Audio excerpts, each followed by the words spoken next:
पूर्वी लद्दाख से सटे हुए एलएसी पर जब हाल ही में भारत का चीन के साथ टकराव हुआ तो भारत के लिए सबसे बड़ी मुश्किलात जो आई थी वो सप्लाई लाइन के लिए थी, क्योंकि जो चीन से सटी हुई जो एलएसी है पूर्वी लद्दाख में या दूसरे सेक्टर्स में भी, उत्तराखंड में, सिक्किम, अरुणाचल प्रदेश में, वहाँ पर भारतीय सैनिक जो हैं वो 15, 16, 17 हज़ार फीट की ऊंचाई पर तैनात रहते हैं। उनकी बीओपीज भी इतनी ऊंचाई पर रहती हैं, तो उनके लिए सप्लाई जो थी, यानी कि जो उनका राशन है, कैरोसिन है या वेपन्स भी हो सकता है, वो उनको म्यूज के जरिए, खच्चर के जरिए या फिर कैमल के जरिए भेजे जाते थे, जो कि बहुत मुश्किल काम होता है। लेकिन जो हमने देखा कि चीन की जो सेना है उनके लिए जो सप्लाई लाइन थी, उनका खाना जो है वो यूएवी के जरिए जा रहा है, यानी कि ड्रोन्स के जरिए जा रहा है। उनके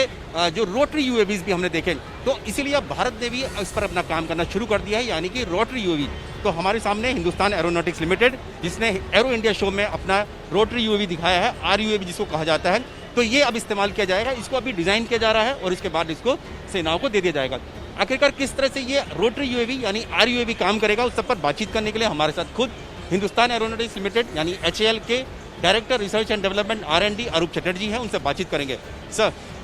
ये जो आरयूएवी है, क्या ये हमारे सैनिक जो जिनके लिए म्यूल से खाना जाता है, ऊँट से जाता है इतनी ऊंचाई पर, चाहे फिर वो एलएसी हो एलओसी, तो उनकी जगह पर ये इस्तेमाल किया जाएगा? हाँ, एग्जैक्टली। एक्चुअली जब हम लोग यूएवी बनाते हैं, हम लोग आइदर सोचते हैं कि इसको कॉम्बैट रोल में यूज़ करेंगे, हम लोग उसको सर्वेलेंस रोल में यूज़ करेंगे।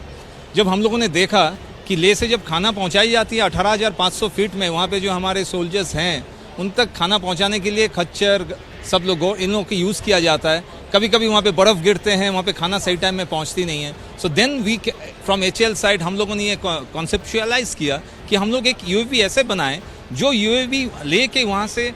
होते हुए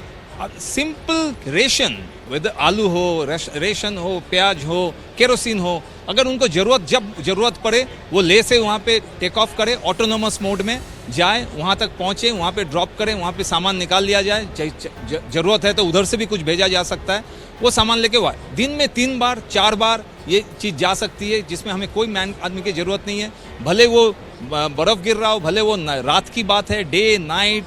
बारिश, किसी भी वक्त में ये आरयूएवी, रोटरी यूएवी हमारी काम करेगी। ये रोटरी यूएवी देखने में यही है, यही एक्चुअल इसका साइज़ है इस रोटरी यूएवी का। इस रोटरी यूएवी में हम लोगों का टोटल जो लोड है, हम लोग 25 केजी से 30 केजी के करीब प्लान कर रहे हैं, जो ये उठ के उस लेवल में 18,500 20,000 फीट में जाके 25-30 केजी सी लेवल में it can go up to 50 kg 60 kg तक सामान ले सकती है। But when it goes to that height वो 25 केजी तक का सामान लेके वहाँ पे पहुँच सकती है। इसका जो टोटल बिल्डअप है ये कॉम्पोजिट में बनाया हुआ है। ये टोटल एक कॉम्पोजिट बॉडी है, इनके propellers, everything it is fully 100% indigenous हम लोगों का आइडिया है। और इसका जो हम लोग ऑलरेडी डिज़ाइन स्टार्ट कर चुके हैं, डिज़ाइन में डिटेल डिज़ाइन में पहुंच गए हैं और हमारा प्लान है अगर सब कुछ सही रहे नेक्स्ट ईयर जून में this is going to fly. तो ये हमारे साथ एचएएल के डायरेक्टर अरूप चटर्जी हैं, जो बता रहे हैं कि भारत ने अपना खुद का रोटरी यूएवी, अभी तो हमने देखा जो क्वाडकॉप्टर्स हैं या दूसरे कॉम्बैट रोल के लिए हमने देखा